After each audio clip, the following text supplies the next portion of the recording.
The extraordinary comeback of the former metal worker who became one of the world's most influential progressive leaders is a game changer, especially for Brazil, Latin America's largest economy.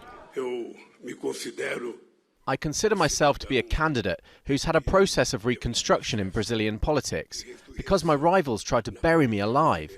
And here I am, here to govern the country from a very difficult situation. Among those difficulties, the acceptance of his narrow electoral victory.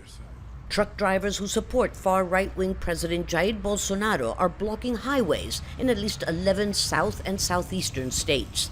They're showing their defiance of the election outcome. Marina Silva, Brazil's likely next environmental minister, says this is a Bolsonaro version of the Capitol takeover in Washington. Leaders of both houses of Brazil's Congress have congratulated Lula, but in an unprecedented move, President Bolsonaro is so far refusing to concede defeat or even speak publicly. And that could fan more calls from his supporters for military intervention. This is a fraud, and if the people have to call on the army must intervene. Communism will not be allowed in Brazil. By contrast, Lula has received scores of congratulatory messages, including one from U.S. President Joe Biden, who described the election as free, fair, and credible.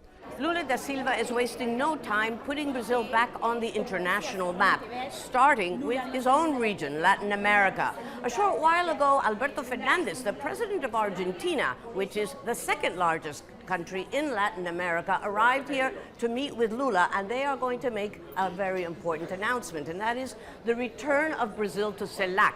That is the regional organization that was created by Lula when he was first president, along with the former president of Venezuela, Hugo Chavez.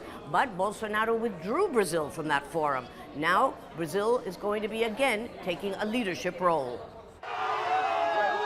But first, Lula will have to put his own house in order to begin to heal the wounds from a political battle for the hearts and minds of Brazilians, which has divided this country as never before. Newman, Jazeera, Sao Paulo.